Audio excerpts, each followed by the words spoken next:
Good afternoon and welcome to the fourth plenary.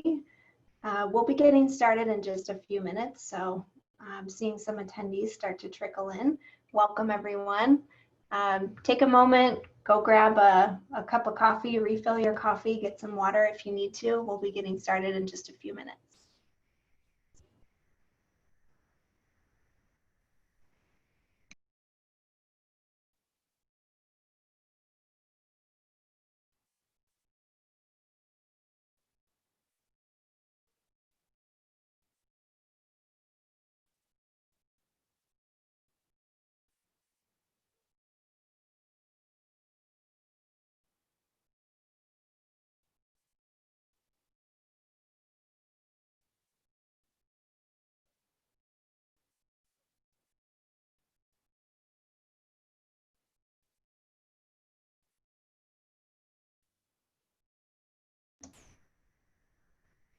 Just want to welcome those of you that are just joining.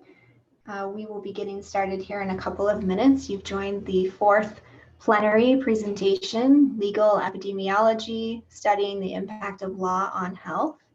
Again, we'll go ahead and get started with this session in about 2 minutes.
Welcome to those of you just joining. This is Christy Wake from the Center for Faculty Excellence, and hope you all had a good break. I know you got about an hour or so to hopefully grab lunch or get a snack between the last sessions and this plenary session starting.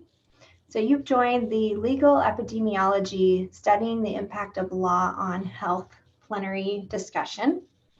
And I'm going to go ahead and talk you guys through a few housekeeping items.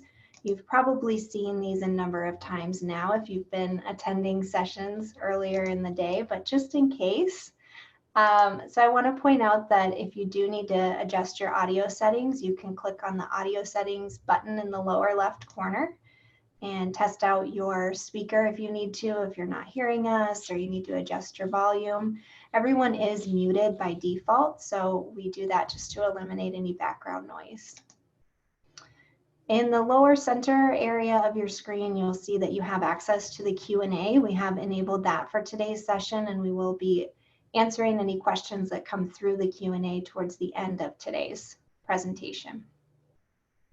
And then I also want to point out that when you do open up the Q&A, you have a text entry box where you can type your question. And if you want to, you can send that question in anonymously. And the last thing I'll just call out is the view options area up at the top of your screen. If you click on this, it'll allow you to adjust the Zoom window ratio if you want it to be a smaller window or a larger window, depending on your monitor size and what you need there. You can use that button to do so. Okay, so I'm really excited because I get to introduce the individual that will be introducing our plenary speaker, and that is Dr. Kirsten Lupinski. So I'll pass it off to Dr. Lupinski now. Thanks, Christy. It is my great pleasure to be able to do this. A little bit about Montrese. Montrese Ransom has her MPH from Emory University in Atlanta and her Juris Doctorate from the University of Alabama Law School. She's currently working for her Master's in Public Health at Walden University and an International Coaching Federation certificate from Georgetown University. She's been working in public health for over 20 years now, mostly at the Centers for Disease Control and Prevention, where she recently retired from. While at the CDC, she worked in various capacities as a public health analyst. She's also the founder and chief empowerment officer of the Empowermentor Company, where she serves as an empowerment coach, speaker, and belonging strategist. Montrese has been a contributing faculty member here at Walden in the School of Health Sciences undergraduate program since 2014. She's taught a variety of different courses while at Walden, and she currently is our main faculty member in the capstone course, which is open and accumulating course for all of our undergraduate students in the health studies, public health, and healthcare management program. She is involved in various professional organizations and currently serving as the president-elect of the American Society for Law, Medicine, and Ethics. She's also the editor of the new Springer Publishing textbook, Public Health Law. She's presented and moderated over 100 speaking engagements and has published over 25 professional journal articles. Montrese has a fierce passion for helping others, both personally and professionally, providing them with the tools of empowerment and belonging. So I welcome you to the presentation. I'm going to turn it over to Montrese and sit back and enjoy what she has to tell us this afternoon. Thank you so much, Kirsten, for that warm welcome and that introduction. And I just want to say that I am thankful to be here and have this opportunity to speak with you all about public health law. As Kirsten mentioned, I am a public health law and policy expert. I'm also a belonging strategist. And I often get a weird look, and you guys may be making that face. What is a belonging strategist, I'm often asked? Well, what I do is I try to help organizations and individuals build and cultivate cultures of acceptance and true inclusivity in all of our shared spaces, in the places where we live, learn, work, and play and worship. And belonging, one of the definitions of belonging is being in the right and suitable place and knowing it. And so while I am going to talk about law and legal epidemiology to an audience of what I assume is majority non-lawyers, I do want you to know you are in the right and suitable place. You belong in this conversation. As Kirsten mentioned, I just retired after almost 20 years of federal service with the Centers for Disease Control and Prevention.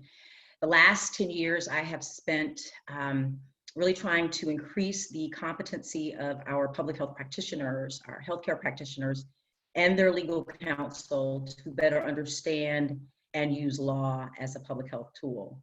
And through the years, I've learned that public health and the law belong together. There is no public health in this country without the law. From the establishment of a health department, which is done by statute, to the funding of that health department, which is done by appropriations law, to the passing of a clean indoor air ordinance in a community. It really is the law that helps create the frameworks where our default choices as people in this population, where our default choices are healthier. And through the 19 years that I've been at CDC, I've learned that there are really two domains of public health law that are critically important for those of us who work in this field to know and recognize. And I want you to think about it like a ship. So a ship has its hull, its foundation. Without it, we have no footing, we have no structure, right? And then the sails are what, and apparently the rudder, I'm no expert in ships, but the sail and the rudder, those are the things that help guide the ship in the right direction to make sure that it's on the right course. So similarly, foundational public health law, so our constitutional underpinnings, the legal authorities that allow us to do what we do in population health in this country, that is our structure. That's what gives us our footing, our foundation. Interventional public health law, similar to the sails and the rudder, on the other hand, Interventional public health law, those are the laws that help make sure we're heading in the right direction, that we're going in the right course within the health system as we impact behavioral health in this country. And the important thing to note is just like a ship needs a captain and maintenance workers and a deck crew and an engineer and a cruise director, because the only ships I'm really familiar with are cruise ships. But just like a ship needs all hands on deck, as does public health law. Next slide, Christy. Public health law is not strictly the domain of lawyers. By its nature, it's transdisciplinary. It contains both legal and scientific elements. This transdisciplinary take on public health law means that we are embedding scientific insight with legal might. Public health law really envisions and contemplates policy surveillance, empirical public health law research on how our laws and our legal systems impact health outcomes in this country, and also on the operations of our health system. Next slide. So I want to ask, I think we have access to the chat box. I want to ask, how many of you all have heard of legal epidemiology? Well, by definition, legal epi is, go ahead, Christy. Legal epi is the scientific study of law as a factor in the cause, distribution, and prevention of disease and injury in a population. While legal, next slide, Christy. While legal practice applies the law, legal epi, on the other hand, helps us study and measure the law and its impact on population health. Next, Christy. All right, next slide. So legal epidemiology helps us answer questions like, what does the law say across jurisdictions on a specific topic? How do laws vary or change across jurisdictions over time, and why? Legal epidemiology helps us study whether there are trends in law that may relate to health. They help us answer questions like, what impact does law have not just on health, but on costs within our healthcare systems and our health system operation? When you couple the data that comes from legal epi studies with policy surveillance, it helps us in the state and local community better analyze policy options and ways law might be able to use to advance population health goals. Next slide. So I hope many of you have seen this map or a map similar to this. These maps were produced by the Robert Wood Johnson Foundation, and they show life expectancy within neighboring counties. And what I want you to notice here, what we've got on the screen is Merced County and Fresno County, literally right next to each other. But you'll notice there is a 12-year difference in life expectancy. At exit 132, an age of 75 years, and exit 189, 87 years of age. And I hope the question you're asking yourself is, why is there such a huge difference in life expectancy just a few miles away from each other in neighboring counties? Well, this is a question, or the type of question, that legal epidemiology may be able to help answer. Maybe it's that Merced County has laws on the books related to smoking or transportation-related laws or road safety laws. Maybe Merced and Fresno have the exact same laws on the books, but maybe they differ in how they're enforced or implemented. Now, I know I'm talking to a bunch of researchers, so you're probably saying, yes, well, the law may impact that disparity in life expectancy. There are a whole bunch of other variables that may come into play, and that's absolutely true. Legal epidemiology contemplates and controls for other variables. So in this instance, you may see that a county may have jurisdictional differences that may be related to whether one is in a desert or one is in a mountain. There may be disparities in education. There may be disparities in income or economics. But the goal of a legal epidemiology study. And the seed that I want to plant with you today is that legal epi studies really help us study the law as a factor that impacts health in populations in this country. Next slide. So, to get you to see how important law can be in impacting population health, I want to take you on a journey. I want to tell you a little bit of a story. So imagine, if you would, that you live in a small town right near a very small city in the Appalachian region. Your town is located in a tiny city called Zanesville, Ohio. And that's in the southeastern part of the state of Ohio. As we go through the story, keep in mind that your community is majority Black, and it's located just a few miles outside of the city center. Your community is called Coal Run, named after the road that you and most of your neighbors live on. The area is the site of what was a robust mining industry. And through the years, that mining industry has diminished, but your community, Coal Run, literally sits right on top of abandoned coal mines, long ago abandoned, which left behind pollution, which in turn contaminated your groundwater. So not only does your home lack running water, but you can't even rely on your well for safe drinking water. When you try to retrieve water from your well, it looks maybe like the color of your coffee this morning, with just a little bit of cream. Next slide, Christy. Something like that.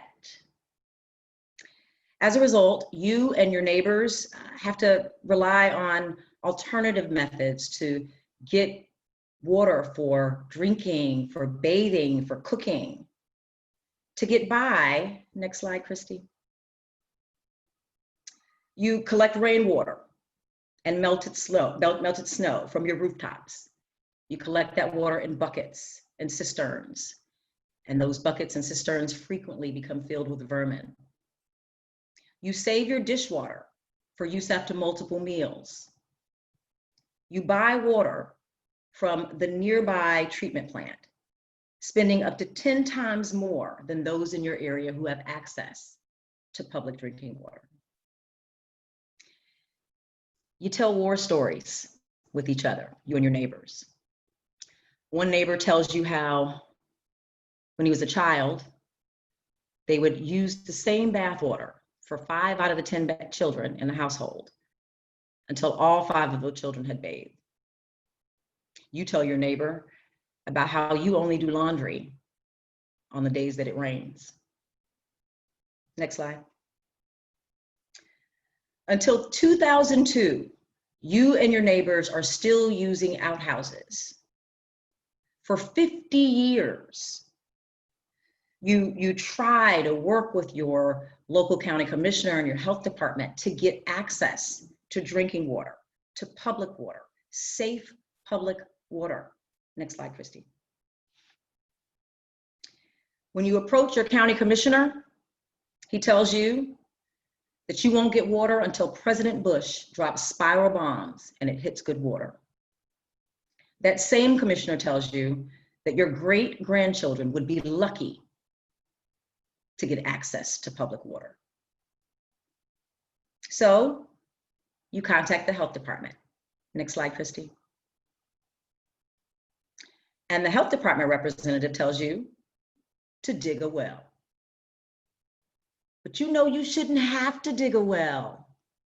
Next slide, Christy. Coal Run. Next slide, or next click. Coal Run, right there in that circle, is surrounded by publicly accessible water lines. Now, remember, your community, Coal Run, was possibly the only majority Black community in the area. In 2002, the county at play here, Muskogum County in Ohio, was 94% white and 4% Black. And over the last 2 decades, not much has really changed about the county's demographics. So you and your neighbors in Coal Run, you can go to the next slide, Christine. You and your neighbors in Coal Run decide to file a complaint with the Ohio Civil Rights Commission. And you assert there's a pattern and practice of discrimination that has violated federal fair housing laws. You filed this complaint in 2002. The commission, after conducting its thorough investigation, finds clear evidence that race, the fact that the residents of Coal Run were Black, was a factor in the local government's decision not to give you access to public water. Next slide. This is a true story. And there are at least 3 overlapping dimensions to this story. The first is public health. Christy. The second, Christy, is health equity. And the third is the law. So the public health dimension, we can go to the next slide. The public health dimension should really call your attention to the social determinants of health. Those structural, economic, cultural, and political factors that order our relationships, that assign social status to members of our population, that distribute money and power and resources to populations. And the social determinants of health are the social determinants that really can build and disrupt communities. In the case of Coal Run, there were at least 4 social determinants at play. The first was their standing as Black residents in the community. The second was this complicated infrastructure that allocates water across jurisdictions in this country. I remember learning about it in law school and being very confused. The third is the idea that these socioeconomic conditions of the community that were in existence because of the coal mining that had taken place all those years before. And also the fourth social determinant at play really involves the environmental degradation that came as a result of all of that coal mining. Next slide. I hope that the Coal Run story also draws your attention to the principles of health equity. This principle that all people should have access to the conditions and the resources needed to maximize their health. In the case of Coal Run, the reason that the community really had a strong discrimination case was that as compared to their white counterparts in the neighboring counties, they were not able to get access to something we all know we all need to survive: water. But because of their race, because they lived in a poor community, because their community was located in an unincorporated part of the county, they were subject to inequitable conditions that not only put them at risk for a variety of health conditions, but burdened their pockets and stripped them of a great deal of time. The reality is, these factors, this story, the context of the story, not only impact health and health outcomes, but the factors involved in the story are also obstructive to feelings in a sense of belonging, particularly for communities in this country that are already marginalized. So what's law got to do with it? Christine, next slide. Well, you know, there are 2 central roles that law plays in stories like the Coal Run story that I want to point out to you. First, the law profoundly shapes the context in which we live, learn, work, play, and worship. When it comes to our neighborhoods, our housing, our social conditions, the law undergirds all of that. The law, as I mentioned, also has the power to distribute resources, to make access to the things we need to be healthy easier and more efficient. In the Coal Run story, we saw how a legal intervention, filing of the complaint and having the investigation and the finding by the Civil Rights Commission, we saw how that was necessary really for the health of that community, right? But I'm here to tell you, those sorts of proceedings are not always the way to get things done in the realm of public health. They cost a lot of money. They can be extremely, extremely time consuming. And those sorts of one-off adversarial legal proceedings don't always work in the favor of small, poor, marginalized communities. So this brings me to the point that's relevant to you. It's important that we begin to engage and apply law in other ways so that we can really understand how law and our legal structures impact health. Next slide, Christy. One of the things that I want to plant a seed with you with today is that we need to do more research. We really need to engage in the study and examination of laws and policies in this country and understand how they impact health outcomes. How are they being implemented? How are they being enforced? Does the language of the law in one jurisdiction say something that has been leading to better health outcomes than in another jurisdiction? Comparative research across laws. This is where legal epi can definitely help.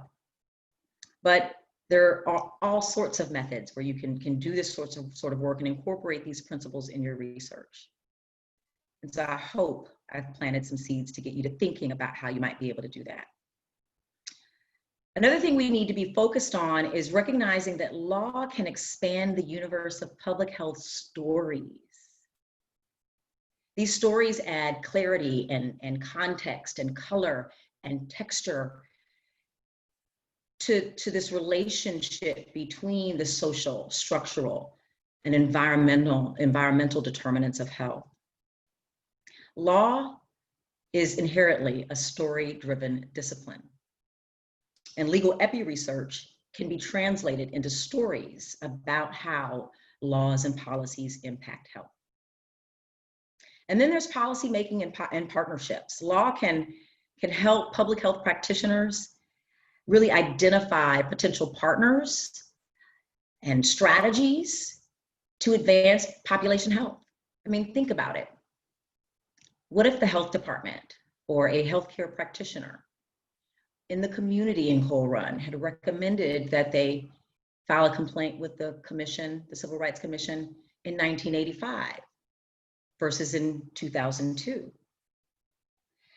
In other words, law, regulations, and the structural frameworks they create are social determinants of health. And just like we research and study education as a determinant of health, and economics as a determinant of health, and our social environment as a determinant of health, law can also be studied. We can look at what works. We can look at what doesn't work. And then we can come together in the right and suitable place. We can change those laws to ones that make our healthy decisions, make our default decisions much healthier. This understanding of law is critical because it can empower researchers and scholars like you to engage with law and legal research in new and innovative ways as we move into the 21st century. And this type of collaboration isn't new. I mean, think about it. The 10 great public health of the 10 great achievements of the 20th century, things like advancements in vaccinations, healthier mothers and babies, safer drinking water.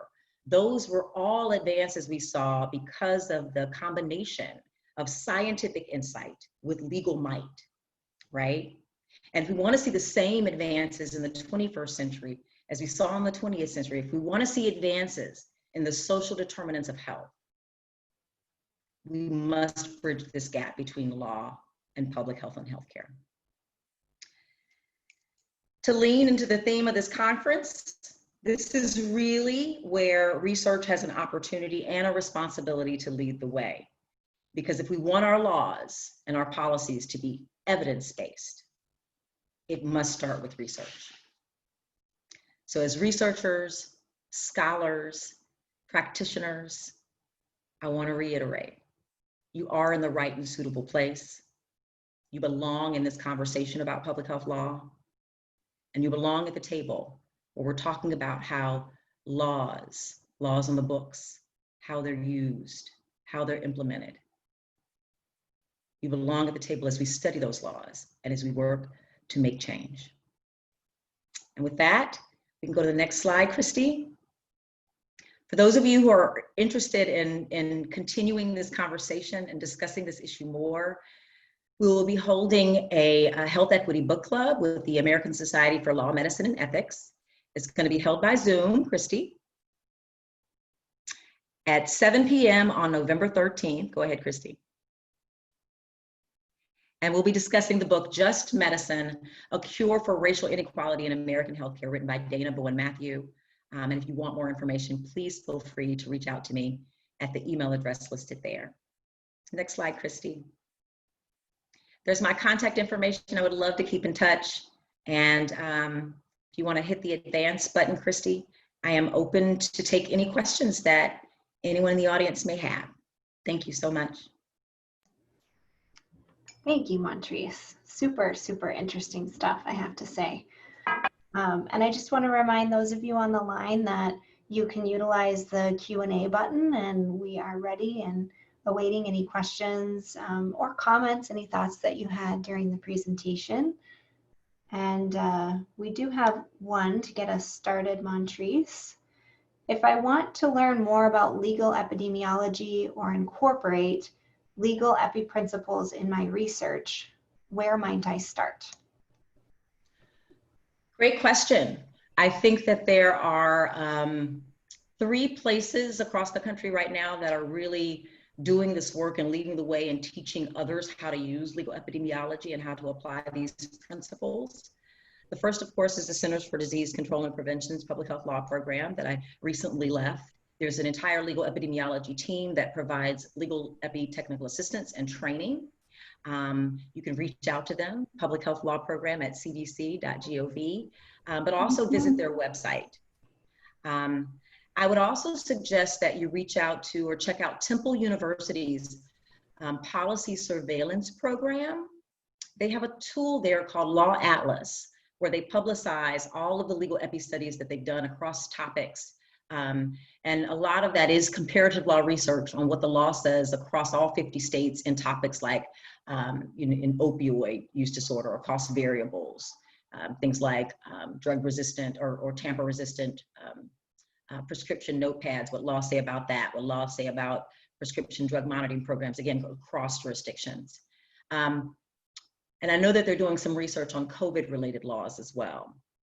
And then there's the Network for Public Health Law, which is made up of public health lawyers from across the country, a lot of academics that provide technical assistance to people in the field who want to apply legal epi principles to their work or learn more about it. And a fourth tool that's worth mentioning is the Public Health Law Academy, which during my time at CDC, I was involved in creating.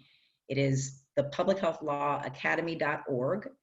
And they have a series of trainings on legal epidemiology, including an intro to legal epi, advanced legal epi methods, that is definitely worth checking out. So the publichealthlawacademy.org. Those are the 4 places that I would start. Excellent, thank you.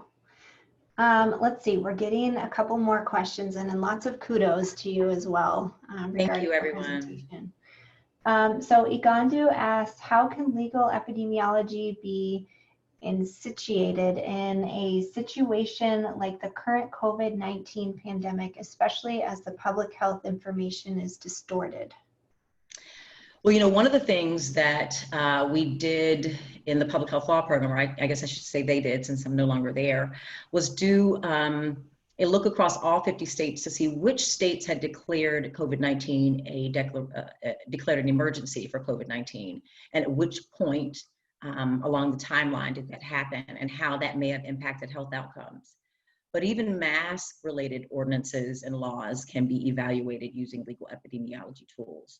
The idea is looking again at what the different policies and different laws are in those jurisdictions, and then where we can, then coupling that with health outcome data and drawing some conclusions about how the language in the law is helping and whether or not the language in the law may need to be changed to get to better health outcomes. Okay, great. Some more kudos coming in for you. Fantastic, very thought-provoking.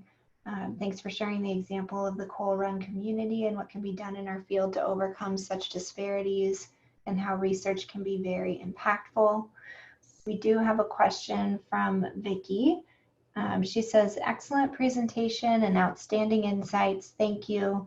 How can the international, local human rights legal framework be incorporated in this work going forward? I mean, you know, at the heart of legal epidemiology is health equity. And so when I think about the global legal framework, at the heart of that is this idea that all people should have access to the resources and the social conditions that are needed to be healthy, and that law in and of itself is a determinant of health.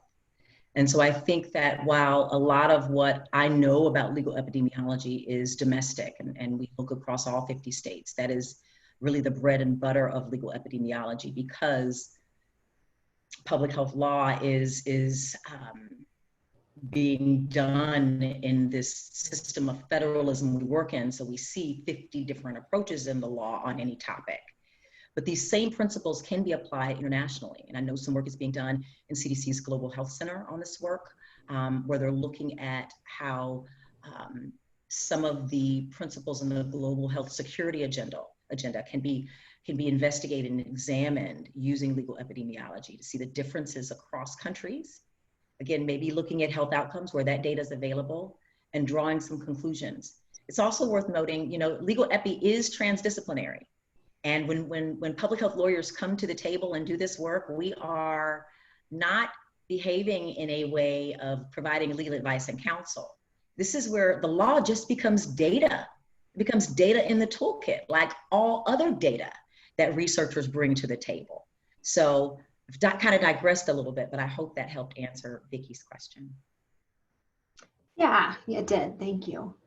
And Igandu is saying thank you for answering his previous question. Carol says very timely presentation. Let's see, it looks like Igandu's got another question for you, Montrese. Do you think that health equity is an achievable goal, even with law equity, given the various social determinants of health? I do think it's an achievable goal.